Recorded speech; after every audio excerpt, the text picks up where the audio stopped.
청취자님 혹시 지독한 두통이나 허리 통증 같은 게 있을 때 진통제 하나를 드셔보신 적 있으신가요?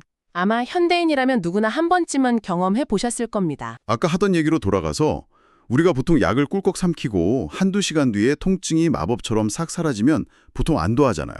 아, 이제 병이 다 나았구나. 다행이다. 이렇게요? 맞아요. 우리는 일상생활에 지장이 없고 당장 아프지 않으면 건강한 상태라고 착각하기 쉽거든요. 그런데 오늘 우리가 깊이 파헤쳐 볼 출처 자료들에 따르면 전 세계에서 가장 많이 팔리는 약이 바로 이 진통제 계열이라고 해요. 네. 그런데 이 자료들이 공통적으로 던지는 아주 묵직한 화두가 있습니다. 진통제로 통증을 없애는 거랑 내 몸의 질병이 실제로 치유되는 건 완전히 다른 차원의 이야기라는 거죠. 사실 통증이라는 건 우리 몸이 뇌를 향해서 나 지금 심각한 위협에 처해 있어 하고 외치는 간절한 조난구조 신호거든요. 일종의 SOS인 셈이죠. SOS, 그러니까 화재 경보기 같은 거네요. 정확합니다. 화재 경보기가 시끄럽게 울린다고 해서 불을 끄지는 않고 경보기 배터리만 쏙 빼버리면 어떻게 될까요? 상상만 해도 끔찍하네요. 집이 다 타버리겠죠. 근본적인 원인을 제거하지 않고 통증이라는 알람만 꺼버리는 행위가 바로 그런 겁니다. 결국 집 전체를 태워버리는 더 큰 화를 부를 수밖에 없죠. 그 화재 경보기 비유가 오늘 우리가 이 심층 탐구를 통해 본격적으로 파헤쳐볼 핵심 주제와 딱 맞닿아 있습니다. 오늘 살펴볼 문헌과 연구 자료들은 몸과 마음의 근본적인 치유 원리를 다루고 있어요. 네, 특히 19세기부터 이어져 온 자연 치유의 대명사인 헤링의 법칙, 그리고 현대 과학이 밝혀낸 놀라운 물질이죠. 천연 산화질소 대사체의 메커니즘을 교차 검증해 볼 예정입니다. 맞습니다. 그래서 오늘 우리의 임무는 아주 명확해요. 약물에만 의존하면서 내 몸의 통제권을 그냥 넘겨주는 수동적인 태도에서 벗어나서 우리 몸이 스스로 균형을 찾아가는 자연 치유의 법칙을 해독하는 겁니다. 그리고 이 방대하고 복잡한 정보의 홍수 속에서 청취자님이 어떻게 스스로 치유의 주체가 될 수 있는지 그 맥락을 명확하게 잡아드리는 거죠. 자, 본격적으로 하나씩 풀어보죠. 네, 아주 기대되는 여정입니다. 가장 먼저 눈길을 끄는 게 19세기 독일 의사 콘스탄틴 헤링의 철학이더라고요. 아, 우리 몸은 스스로 균형을 찾아간다 이거 말이죠. 네, 인체가 그냥 외부 화학 약물에 의해서만 기계적으로 고쳐지는 그런 수동적인 존재가 아니라는 뜻이죠. 그렇죠. 물론 현대의학의 눈부신 발전, 특히 항생제나 외과적 수술이 수많은 생명을 구했다는 사실 자체를 부정할 수는 없습니다. 하지만 이 자료는 약의 진짜 기능을 조금 더 냉정하고 다른 관점에서 바라보고 있어요. 어떻게 바라보고 있나요? 약이 병을 완벽하게 소멸시키는 마법의 탄환이라기보다는 병이 급격하게 퍼져서 생명이 위독해지는 걸 막아주는 역할, 즉 우리 몸이 스스로 치유 시스템을 가동할 시간을 벌어주는 역할을 한다는 겁니다. 아, 시간을 벌어준다. 이거 진짜 중요한 포인트네요. 그래서 자료에서도 진통제를 양날의 검이라고 강하게 표현한 거군요. 맞습니다. 급한 불을 끄는 데는 유용하지만 그 통증을 그냥 덮어두기만 하는 남용은 결국 몸의 자가치유 시스템 자체를 훼손하고 무력화시킬 수 있으니까요. 90년대 개농 프로젝트 시절 이야기 기억하실 거예요. 네, 그때만 해도 유전자에 코딩된 질환, 그러니까 가족력으로 물려받은 유전자 지도는 절대 바꿀 수 없는 잔혹한 운명처럼 여겨졌잖아요. 네, 그런데 이제 과학계의 합의는 다릅니다. 유전자는 그저 설계도일 뿐이고 그 유전자의 스위치를 켜고 끄는 건 다름 아닌 내 몸의 환경이라는 사실이 밝혀졌거든요. 그리고 이 자료가 강조하는 우리 세포를 둘러싼 가장 절대적인 환경은 다름 아닌 혈관과 혈액입니다. 혈관과 혈액. 여기서 정말 흥미로운 점은 이 출처 자료가 그 환경 변화에 따른 우리 몸의 반응, 그러니까 우리가 흔히 질병이라고 부르는 증상들을 인체의 생존 반응으로 완벽하게 재해석하고 있다는 사실이에요. 생존 반응이요? 우리는 보통 통증, 고혈압, 염증 이런 것들을 무조건 우리를 갉아먹는 적으로만 보잖아요. 네, 하지만 자료의 통찰을 따라가 보면 시각이 완전히 뒤집힙니다. 이 모든 반응은 오염된 혈액과 무너진 환경 속에서 인체가 어떻게든 살아남으려고 고군분투하는 처절한 과정이라는 겁니다. 잠깐만요. 통증이나 염증이 방어기제라는 건 어느 정도 이해가 가거든요. 그런데 심지어 암조차도 생존 반응이라는 주장은 솔직히 직관적으로는 받아들이기가 좀 쉽지 않은데요. 충분히 그렇게 느끼실 수 있습니다. 보통 암세포는 무제한으로 증식해서 사람을 파괴하는 무조건 도려내야 할 악성세포로 보잖아요. 저자는 이걸 구체적으로 어떻게 방어기제라고 설명하고 있나요? 사실 그 부분이 이 자료에서 가장 논쟁적이면서도 혁신적인 시각이긴 합니다. 자료에 따르면 혈액 속에 치명적인 독성이나 노폐물이 가득 차서 전신으로 퍼질 위기에 처했을 때 우리 몸은 전체 생명 시스템을 지키기 위해 특단의 조치를 취합니다. 어떤 조치죠? 일종의 쓰레기 매립지를 만드는 겁니다. 쓰레기 매립지요? 네, 즉 독성 물질들이 중요 장기로 퍼져서 급사하는 걸 막으려고 한 곳으로 뭉쳐서 가두어 놓은 최후의 방어벽이 바로 종양, 즉 암일 수 있다는 해석입니다. 아, 그러니까 전체 시스템이 붕괴되는 걸 막으려고 특정 부위를 희생해서 독소로 격리해둔 상태라는 거군요. 그렇습니다.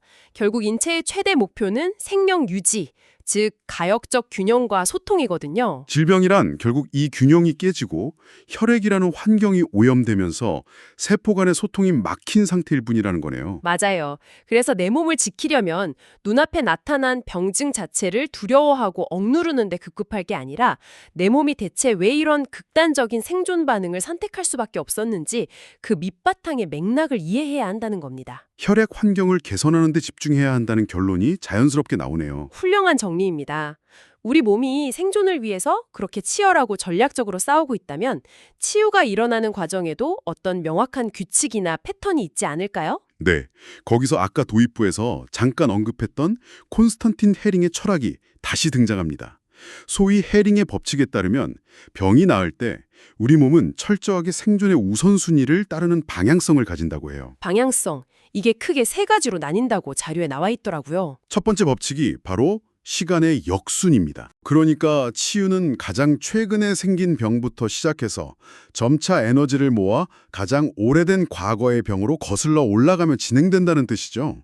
네, 저자가 여기서 신경계의 원리를 설명하면서 아주 생생하고 재미있는 비유를 하나 들었는데요. 청취자님, 손가락을 심하게 베어서 막 끙끙 앓고 있는데 갑자기 누가 무거운 망치로 발가락을 냅다 내리쳤다고 한번 상상해 보세요. 생각만 해도 아프네요. 인체의 신경계는 이 상황을 어떻게 처리할까요? 당연히 손가락 아팠던 건 따맣게 잊어버리고 발가락을 부여잡고 비명을 지르겠죠. 아, 통증의 덮어쓰기 같은 거군요. 인체의 생존 시스템은 가장 크고 즉각적인 위협에 모든 자원을 쏟아붓도록 설계되어 있거든요. 발가락의 그 파괴적인 통증이 당장 처리해야 할 최대 위기로 뇌에 인식되니까 상대적으로 덜 급한 손가락 통증은 일시적으로 차단하거나 미뤄두는 겁니다. 바로 그겁니다. 우리 몸의 자가치유 시스템도 똑같이 위기를 우선순위화한다는 거예요. 어딘가 심하게 아프고 불편하면 생존을 위해 스스로 치료를 시도하지만 에너지가 턱없이 부족하거나 더 급한 상처가 생기면 기존의 병은 슬그머니 덮어두는 거죠. 미해결 과제로요. 이 개념이 아주 중요한 게 자연치유 과정에서 환자들이 흔히 겪는 명현 반응이 왜 일어나는지를 완벽하게 설명해 주거든요. 명현 반응, 힐링 크라이시스라고도 하죠? 네. 혈액이 맑아지고 치유가 시작되는 분들이 자주 이런 말씀을 하세요. 예전에 병원에서 다 나왔다고 했던 허리가 갑자기 또 끊어질 듯이 아프네? 병이 도진 거 아니야? 하면서 극도로 당황하시죠. 저 같아도 무서울 것 같아요. 다 나은 줄 알았는데 갑자기 다시 아프면? 하지만 이 자료의 시각에서 보면 이건 병이 악화된 게 절대 아닙니다. 그럼 뭔가요? 예전에 에너지가 부족해서 겉으로만 낫게 하고 대충 신경망을 덮어두었던 묵은 병을 이제 몸의 환경이 개선되고 에너지가 생기니까 다시 들춰내서 제대로 수리하는 과정인 겁니다. 아, 시간의 역순. 그러니까 1년 전, 3년 전, 10년 전 순서로 과거의 상처를 찾아내서 근본적으로 치유하고 있다는 아주 긍정적인 증거라는 거군요. 네, 덮어둔 과거의 병을 찾아서 고칠 만큼 내 몸의 에너지가 충분히 강해졌다는 뜻이니까요. 그렇게 생각하면 통증이 무서운 게 아니라 오히려 반갑게 느껴질 수도 있겠어요. 자, 그럼 두 번째 방향성으로 넘어가 볼까요? 헤링의 법칙 두 번째는 치유가 내부에서 외부로 향한다는 겁니다. 자료에서는 우리 몸의 장기와 세포를 황폐화된 낡은 집에 비유하고 있습니다. 청취자님, 곰팡이가 쓸고 쓰레기가 가득한 낡은 집을 화려한 새 집으로 리모델링 하려면 가장 먼저 뭘 해야 할까요? 비싸고 예쁜 명품 가구부터 덜컥 사서 들여놓을까요? 당연히 아니죠. 지독한 청소부터 해야 합니다. 맞아요. 온갖 쓰레기랑 썩은 벽지들 사이에 아무리 비싼 영양제나 명품 가구를 쏟아부어 봤자 결국 같이 썩어 들어갈 뿐이잖아요. 이 비유가 시사하는 바가 큽니다. 만성질환을 치유하려면 인체라는 집, 즉 세포 단위의 환경을 리모델링하기 위한 해독과 청소가 무조건 선행되어야 한다는 뜻이죠. 그런데 상식적으로 수십 년 묵은 쓰레기를 치우고 청소를 하면 당연히 엄청난 먼지가 날리고 악취가 나겠죠. 바로 그겁니다. 치유 과정에서 겪게 되는 이유 모를 열감이나 피부 발진, 가려움, 콧물 같은 불편한 증상들이 바로 이 날리는 먼지입니다. 날리는 먼지. 인체의 자정작용은 끊임없이 내부의 병을 외부화, 즉 피부나 분비모를 통해 밖으로 뱉어내려는 성질이 있거든요. 독소를 내부에 끌어안고 억누르면 결국 장기를 망가뜨리는 치명적인 큰 병이 되지만 밖으로 뿜어내면 가벼운 배출 과정이 되니까요. 청소할 때 먼지 날리는 건 당연한 물리적 법칙인데 우리는 보통 그 발진이나 콧물 자체를 질병이 악화되는 걸로 오해하죠. 그래서 항히스타민제나 해열제로 다시 억눌러 왔던 거군요. 힘들게 청소하면서 밖으로 내보낸 먼지를 다시 집안으로 쓸어 담는 격이었네요. 네, 아주 적절한 표현입니다. 자, 이제 헤링의 마지막 세 번째 법칙은 치유가 위에서 아래로 진행된다는 겁니다. 여기서 위는 바로 우리 몸의 절대적인 통제탑인 뇌를 말합니다. 치유가 이루어지려면 뇌가 자율신경계와 내분비계를 통해서 전신의 회복 명령을 내려야 하잖아요. 그렇죠. 그런데 현대인들은 스트레스랑 환경 독소 때문에 이 뇌와 세포 사이의 통신망이 꽉 막혀 있는 경우가 많습니다. 여기서 진짜 흥미로워지는 부분은요. 바로 이 끊어진 뇌의 통신망을 복구하고 뇌 신경망의 치유 시스템을 돕는 마법 같은 전령, 산화질소라는 물질의 등장입니다. 화학식으로 에노라고 부르는 이 기체 분자는 1998년에 노벨 생리학상을 수상하면서 현대의학에서도 엄청난 주목을 받았죠. 뇌혈관 질환 예방이나 뇌신경망 복구 기전에서 이 산화질소를 따라올 물질이 사실상 없다고 평가하더라고요. 왜냐하면 산화질소는 철벽같이 닫혀있는 뇌의 혈액-뇌장벽, 이른바 BBB라는 방어막을 자유롭게 뚫고 들어갈 수 있는 놀라운 특성이 있기 때문입니다. 와, 장벽을 그냥 통과한다고요? 네. 산화질소 대사체가 뇌로 진입해서 혈관을 이완시키면 뇌의 혈류량이 급격히 증가합니다. 즉 뇌의 딥 클렌징 작업을 강력하게 가동시키는 원동력이 됩니다. 뇌의 딥클렌징? 원활해진 혈액순환이 뇌척수액과 림프순환으로 이어져서 뇌에 쌓인 치명적인 노폐물들을 배출하는 완벽한 세탁 시스템이 완성되는 거죠. 글램프 시스템이 가동되면서 뇌를 물리적으로 세탁해준다니 진짜 상상만 해도 머리가 맑아지는 기분이에요. 게다가 이 자료에 아주 뼈 때리는 문구가 하나 있었습니다. 우리 세포에는 뇌가 없다. 네, 그 문장 아주 인상적이죠. 생각해보면 우리 몸을 구성하는 60조 개의 세포 하나하나가 스스로 막 생각해서 움직이는 게 아니잖아요. 당연하죠.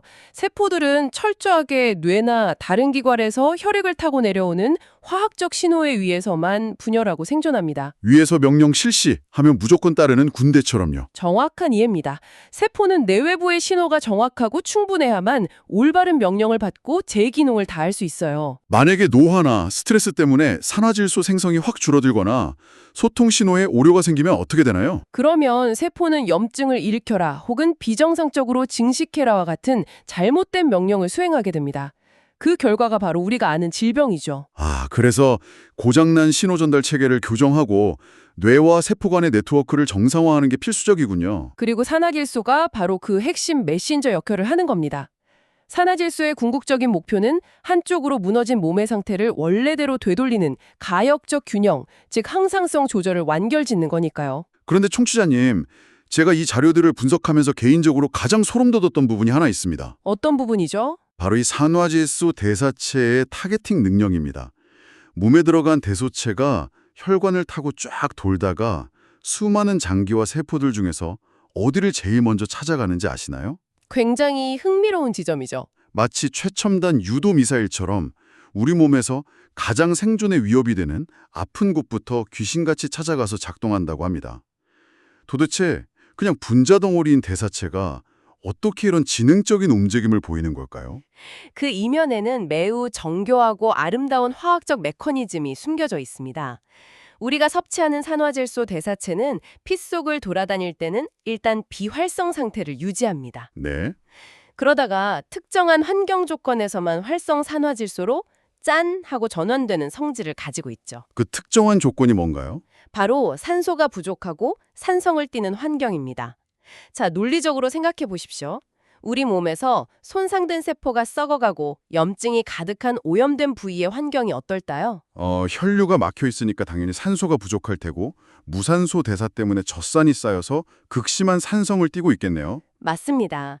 대사체는 화학적 성질상 정확히 그 열악한 환경을 표적으로 삼아 반응하고 활성화될 수밖에 없는 거죠. 와, 그러니까 상처받고 망가진 조직이 뿜어내는 산성 환경 자체가 오히려 대사체를 끌어당겨서 스위치를 켜는 자석 효과를 하는 거네요. 네, 그렇습니다. 저자가 자료 한 구석에 호랑이를 잡으려면 호랑이 굴에 들어가야 한다. 이 속담을 왜 적어두었는지 이제야 완벽히 퍼즐이 맞춰집니다. 산화질소 대사체가 그 어둡고 병든 호랑이 굴로 직접 뛰어들어가서 굳어버린 혈관을 열고 산소를 공급하며 염증과 치열하게 전투를 벌이기 때문에 근본적인 치유가 일어나는 거거든요. 인체 입장에서는 이보다 더 든든하고 고마운 원군이 없겠네요. 하지만 아까 우리가 집 청소 비유에서 말씀드린 날리는 먼지를 꼭 기억하셔야 합니다. 호랑이 굴에서 격렬한 전투가 벌어지면 당연히 진동과 소음이 따르겠죠. 환자 입장에서는 극심한 통증과 열감 같은 불편함이 동반되는 겁니다. 치유의 법칙을 모르는 사람은 이걸 병이 도진 걸로 착각해서 두려움에 떨며 다시 진통제를 찾겠지만요. 원리를 아는 사람은 드디어 내 몸에서 치유가 성공적으로 진행되고 있구나 하고 기쁜 승리의 신호로 받아들일 수 있겠네요. 맞습니다. 그렇다면 이렇게 훌륭한 산화질소를 어떻게 우리 몸에 효율적으로 보충할 수 있을까요? 사실 시중에 아르기닌 같은 화학 합성제들도 많잖아요. 네, 하지만 자료에서는 천연 산화질소 대사체 형태를 강력하게 권장하고 있습니다. 천연물, 그러니까 식물 내생균 같은 걸 특허받은 미생물 균주로 장시간 발효시킨 물질이라고 나오던데요. 여기서 핵심은 발효 과정이더라고요. 네, 미생물이 이미 체외에서 1차적으로 대사 과정, 즉 소화를 완벽하게 시켜놓았다는 점이 임상적으로 매우 중요합니다. 합성 아미노산이랑 구체적으로 어떻게 다른가요? 합성 제제와 달리 발효된 천연 대사체는 몸에 들어왔을 때 흡수율이 최고조에 달합니다. 이미 대사가 끝난 물질이라 환자의 장기가 이걸 분해하고 소화시키느라 아까운 에너지를 낭비할 필요가 전혀 없다는 뜻이죠. 에너지를 뺏지 않는다. 네, 그리고 가장 괄목할 만한 장점은 합성 물질이 대사될 때 필연적으로 발생하는 암모니아 같은 독성 찌꺼기가 남지 않는다는 겁니다. 찌꺼기가 없으니까 이미 간 수치가 높거나 신장 기능이 망가진 중증 환자분들도 부작용 없이 안전하게 쓸 수 있겠네요. 생명 연장의 도구로 아주 훌륭하죠. 여기서 혹시 나도 이거 먹으면 내일 당장 어깨 통증이 마법처럼 사라지려나 하고 기대하고 계신 건 아니겠죠? 충분히 그렇게 생각하실 수 있죠. 아까 헤링의 법칙에서 살펴봤듯이 사람마다 반응이 다르게 나타날 수밖에 없잖아요. 이걸 더 큰 그림과 연결해 보면 천연 산화질소 대사체가 아무리 완벽한 유도 미사일이라 하더라도 결국 치유의 완성 시기와 형태는 개개인의 고유한 몸 상태, 즉 생물학적 개별성에 달려 있다는 걸 이해하셔야 합니다. 생물학적 개별성이요? 아까 출처단료가 제시한 방 청소 비유로 다시 돌아가 볼까요? 어떤 사람은 방을 치울 때 당장 내일 업무가 급해서 컴퓨터 책상부터 정리할 것이고 어떤 사람은 주말 데이트가 있어서 옷장부터 정리할 겁니다. 그렇죠. 사람마다 우선순위가 다르니까요. 인체도 똑같습니다. 산화질소가 들어갔을 때 뇌부터 청소할지, 간을 먼저 해독할지, 아니면 염증 가득한 무릎 관절부터 고칠지는 그 사람의 생리적 위급도와 유전적 조건에 따라 천차만별의 순서로 나타납니다. 사람마다 호랑이 굴의 위치도 다르고 뇌가 판단하는 위기의 우선순위도 다르니까 명현 반응이 오는 시기나 부위가 절대 같을 수 없다는 거군요. 네, 혹자는 피부 발진으로, 혹자는 두통으로, 혹자는 극심한 피로감으로 나타날 수 있죠. 완벽하게 이해가 가네요. 그리고 여기서 우리가 절대 간과해선 안 될 치유의 영순위 조건이 하나 있습니다. 영순위 조건이요? 독소를 바깥으로 뱉어내는 것, 치열한 전투를 벌이고 치유의 위기를 이겨내는 것도 결국 환자 본인에게 기초적인 힘이 남아있어야만 가능하다는 사실입니다. 체력이 바닥나면 청소고 뭐고 못하잖아요. 체력이 완전히 바닥난 상태에서는 아무리 방을 치우고 싶어도 쓰레기 봉투를 집 밖으로 내다버릴 힘조차 없는 것과 같습니다. 그래서 우리의 모든 세포와 장기들이 헤엄치고 생존하는 혈액의 바다를 평소에 맑고 건강하게 최적화하는 게 중요하군요. 언제든 찌꺼기를 뱉어낼 수 있는 기초 체력을 길러주는 거예요. 네, 그게 핵심입니다. 오늘 우리가 깊게 파고든 심층 분석의 핵심을 청취자님의 일상으로 가져와서 한번 요약해 보겠습니다. 네. 두통이나 허리 통증이 올 때 습관적으로 진통제를 꿀꺽 삼켜서 몸에 다급한 SOS 신호를 강제로 꺼버리기보다는 내 몸이 대체 왜 이런 생존 반응을 일으키고 있는지 그 목소리에 귀를 기울여 보자는 겁니다. 맞습니다. 노화나 스트레스, 또 나쁜 식습관으로 고갈된 산화질소를 천연 대사체로 채워줘서 몸의 자연 치유 네트워크를 복구하는 것. 그리고 치유 과정에서 일어나는 발진이나 통증 같은 불편함을 질병의 악화가 아니라 호랑이굴의 치열한 전투로 이해하고 기꺼이 내 몸을 응원하는 것. 훌륭한 요약이네요. 그것이 바로 약물에 끌려다니지 않고 내 몸을 지키는 진정한 치유의 주체가 되는 가장 확실한 길입니다. 저자가 노트 마지막에 적어둔 긍정적인 메시지가 참 인상 깊었는데요. 어떤 메시지였죠? 물리적으로 오늘이 내 인생의 가장 늙은 날일지 몰라도 내 몸의 신호를 이해하고 대사체를 통해 환경을 바꾼다면 내일의 세포는 오늘보다 더 젊어질 수 있다. 청취자님, 정말 내 몸의 가능성에 대해서 활기가 확 차오르는 메시지 아닙니까? 이는 매우 중요한 질문을 제기합니다. 오늘 우리가 인체의 놀라운 자생력과 산화질소의 메커니즘을 짚어보았는데요. 여기서 한 걸음 더 나아가 청취자님께 완전히 새로운 각도의 도발적인 화두를 하나 던져보고 싶습니다. 네, 어떤 화두인가요? 만약 우리의 뇌와 세포가 이토록 완벽하게 독소를 감지하고 스스로를 치유하는 정교한 시스템을 이미 태어날 때부터 갖추고 있다면 혹시 현대사회가 우리에게 제공하는 그 달콤한 편안함이 오히려 병을 키우고 있는 것은 아닐까요?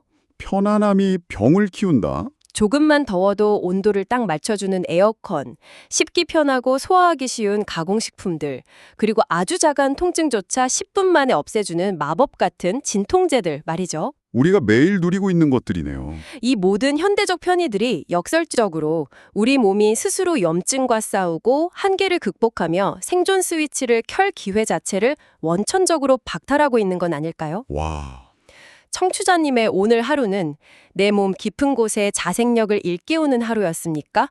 아니면 편안함이라는 이름으로 치유 시스템을 깊은 잠에 빠뜨린 하루였습니까? 방송이 끝난 후 스스로의 일상을 돌아보며 한번 깊이 고민해 보실 만한 주제라고 생각합니다. 편안함이 오히려 치유 시스템을 마취시키고 있다는 지적, 진짜 뼈를 때리는 통찰입니다. 오늘 이야기를 쭉 나누면서 몸이 나를 살리기 위해 지금 이 순간에도 얼마나 처절하게 싸우고 있는지 깨닫게 되니까 제 몸이 정말 대견하고 사랑스럽게 느껴지네요. 네. 청취자님도 오늘부터 거울 속의 자신을 그리고 몸이 보내는 그 작고 불편한 신호들을 두려움의 대상이 아니라 평생을 함께할 가장 경이로운 동맹으로 훨씬 더 따뜻한 눈으로 바라보시게 될 거라 믿습니다. 우리 몸이 본연적으로 가지고 있는 생명의 지혜를 믿고 그 환경을 든든하게 지지해주는 것, 그것이 모든 진정한 치유의 시작입니다. 여러분의 주체적이고 건강한 내일을 저 역시 지지합니다. 그럼 오늘의 깊이 있는 탐구는 여기서 따뜻하게 마무리하겠습니다. 끝까지 귀 기울여 주셔서 감사합니다.